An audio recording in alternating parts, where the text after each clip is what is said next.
नमस्कार। Inspired perfume क्या बहुत अच्छे होते हैं, कैसे होते हैं? इंस्पायर्ड परफ्यूम के बारे में जिन लोग को नहीं मालूम है बता दूं कि जैसे एक बहुत महंगी कंपनी का लग्जरी ब्रांड का एक परफ्यूम है। डनहिल हो गया, आपका एक्वा हो गया, और कोको शैनल, इस तरह के जो गुची, इस तरह के जो बड़े बड़े महंगे परफ्यूम आते हैं जिनकी हज़ारों रुपए की शीशियाँ आती हैं, उनकी महक से मिलते जुलते हैं, लगभग वैसी ही महक वाले परफ्यूम का दावा लोग करते हैं कि बिल्कुल वही महक मिलेगी और हम आपको उसके 10%, 5%, 2% दाम में बनाकर वो परफ्यूम दे देंगे। तो ऐसे परफ्यूम कैसे होते हैं? क्या ये सच में काम करते हैं? क्या ये 10,000 रुपए की 100 रुपए वाली कॉपी खरीदना परफ्यूम का ज़्यादा अच्छा है, या 100 रुपए कीमत वाला नया परफ्यूम खरीदना ज़्यादा अच्छा है? इंस्पायर्ड परफ्यूम के बारे में मुझको तब पता चला जब मैं पिछले साल कोची गया था। भारत भोजन यात्रा मैंने की, पूरे भारत के अलग अलग हिस्सों का चक्कर लगाया। तो वहाँ मुझे किसी ने बताया कि यहाँ पर इस तरह के लोग हैं, कारीगर हैं, जो महक सूंघते हैं किसी महंगे परफ्यूम की और कई सारे परफ्यूम्स को मिलाकर, कई सारे एसेंस मिलाकर एक परफ्यूम बना देते हैं। जो महंगे परफ्यूम होते हैं वो इसी तरह से बनते हैं और हर परफ्यूम में 3 नोट होते हैं: top note, mid note, base note. Top note जो आप बोतल खोलेंगे और सूंघेंगे आपको तुरंत जो महक आती है वो टॉप नोट है। और अगर आप परफ्यूम लगाते हैं तो आपने ध्यान दिया होगा कुछ समय बाद वो महक थोड़ी सी चेंज होकर माइल्ड होकर अलग सी हो जाती है, वो होती है मिड नोट। और आखिर में जो बचा रह जाता है वो है बेस नोट। तो मैंने कुछ परफ्यूम खरीदे सैंपल के तौर पे, जिसमें से एक ये था, और ये कोको शैनल से इंस्पायर्ड है। कोको शैनल परफ्यूम का बहुत महंगा ब्रांड है। इसके बाद मैंने फिर परफ्यूम के ऊपर थोड़ा सा और रिसर्च की थी बीच में किसी और वजह से, प्रोजेक्ट के सिलसिले में। तो फिर मैंने ये एक परफ्यूम मंगाया जो अगेन एक इंस्पायर्ड परफ्यूम है। ये पेड प्रमोशन नहीं है, कोलैबोरेशन नहीं है। तो ये एक्सेलेंसी करके कंपनी है, उसका मैंने मंगाया। ये भी शैनल का ही, शैनल नंबर 5 है। तो क्या है रिव्यू? तो रिव्यू ये है कि जब आप इस तरह का परफ्यूम लेते हैं, इंस्पायर्ड परफ्यूम, तो इसकी कीमत बहुत कम नहीं पड़ती है। बहुत कम नहीं पड़ती है इससे मेरा मतलब ये है कि जैसे मान लीजिए ये मैंने शीशी ली थी, ये शायद रोल ऑन है। ये 150 रुपए का या 250 रुपए के आसपास की कीमत थी, मुझे इसकी सही कीमत नहीं याद है। और ये उससे महंगा था, ये 400-500 रुपए के आसपास की कीमत थी। तो ये बहुत सस्ता नहीं होता है कि आप सोचिए 50 रुपए उसमें मिल जाए, वैसा नहीं।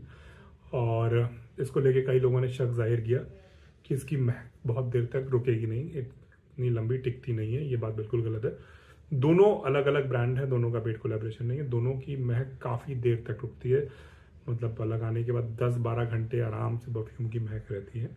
दूसरी चीज़, जो टॉप नोट की बात करें तो ये जो है खोलते ही जो शीशी में इस समय, मतलब आपको कैमरे पे नहीं पता चलेगा, जो महक आती है वो बेहद शानदार है। और तीसरा एक डर लोगों को रहता है कि इससे कपड़ों पे दाग पड़ सकते हैं। मैं हर ब्रांड के बारे में नहीं कह सकता, लेकिन ज़्यादातर ब्रांड के जो इस तरह के इंस्पायर्ड परफ्यूम देखे मैंने, उनकी क्वालिटी ठीक ठाक है और उनसे इस तरह के निशान पड़ने जैसी चीज़ें नहीं होती हैं। अच्छी बात यह है कि अगर आप एक अच्छी महक चाहते हैं, अच्छी फ्रेग्रेंस चाहते हैं, और बिल्कुल बहुत स्पेसिफिक नहीं है कि एकदम 100% होना चाहिए ब्रांड की महक, बिल्कुल वैसी होनी चाहिए। शैनल 95% मिल, ऐसे लोग भी मुझे मिले जो बोले कि 95% तक मैच करता है, बट ओरिजिनल नहीं हो सकता। ये दिमाग में हो और मैं इतना अंतर नहीं कर सकता हूँ, बहुत ईमानदारी की बात ये। तो ये अच्छा इन्वेस्टमेंट है, क्योंकि परफ्यूम की बोतल में नो डाउट मार्केटिंग का बहुत सारा खर्चा होता है। नो डाउट बॉटल्स महंगी होती हैं बहुत, जो ओरिजिनल बॉटल्स आती हैं बहुत खूबसूरत बॉटल्स होती हैं, बहुत महंगी होती हैं। तो अगर आपको सिर्फ एक अच्छी स्मेल चाहिए जो काफ़ी देर तक रुके, तो फिर ये एक अच्छा सौदा है कि आप एक इंस्पायर्ड परफ्यूम में इन्वेस्ट करिए। हो सकता है आपको 3-4 कंपनियां ट्राई करनी पड़े, हो सकता है आपको कुछ एक स्मेल ट्राई करनी पड़े, लेकिन आपको अपना परफ्यूम मिल जाएगा। ये एक चीज़ है। दूसरी चीज़ है कि अगर आप चाहते हैं कि आप वार्डरोब खोलें और सामने कोको शैनल की बोतल रखी हुई दिखाई दे, या डॉल्चे एंड गब्बाना या कुछ इस तरह की कोई बोतल रखी दिखाई दी, अगर आप वैसा कुछ चाहते हैं या आप और कुछ कारण से दिखाना चाहते हैं कि आप ओरिजिनल ब्रांडिंग करें, तो वो खरीद सकते हैं। मेरा वर्डिक्ट ये है कि I am satisfied with this project. हाँ, जो इस रेंज के, जिस दाम के परफ्यूम्स आते हैं मार्केट में, जनरल परफ्यूम्स, उनसे ये परफ्यूम्स मुझे बेटर लगे, टू बी वेरी ऑनेस्ट। उनसे इनकी महक ज़्यादा अच्छी लगी, उनसे इनकी लास्टिंग ज़्यादा अच्छी लगी। अब बात अगर हम परफ्यूम्स की करें तो कुछ चीज़ों की और बात की, लोग ग्रूमिंग के वीडियोज़ में अक्सर बताते हैं कि ये परफ्यूम लगा लो, वो लगा लो, एक अच्छा सा सेंट लगा लो, बहुत तेज ना हो, ऐसा हो वैसा हो। सिर्फ इतने से नहीं होता है। जैसे ये परफ्यूम है या ये डियो स्टिक है, डियो स्प्रे भी आता है, ये इत्र है, और इत्र को लेके लोगों को लगता है कि वो रुई से लगाया जाता है, ये जबकि अगर आप देखेंगे तो रोल ऑन है।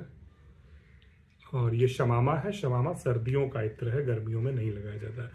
अब आप पूछेंगे कि सर्दियों की महक कौन सी होती है, गर्मियों की महक कौन सी होती है। तो अलग अलग तरह की महक होती है, अलग अलग सीजन के परफ्यूम होते हैं। तो एक अगर आप ग्रूमिंग के हिसाब से देखेंगे तो आपको एटलीस्ट 2 परफ्यूम्स रखने चाहिए। और आप परफ्यूम की बॉटल का लेबल देख के पता कर सकते हैं कि भले ही वो परफ्यूम कितना महंगा हो, वो 2 घंटे उसकी महक रहेगी या 10 घंटे रहेगी। ये बातें फ्रेंच में लिखी रहती हैं हर परफ्यूम की बोतल पे, फ्रेंच में। कैसे उसको पढ़ना है, कैसे पहचानना है, इसके लिए अगर आप ये वीडियो देखेंगे या कमेंट करेंगे तो हम अगले वीडियो में ज़रूर बताएंगे। हमारे साथ बने रहिए। नमस्कार, धन्यवाद।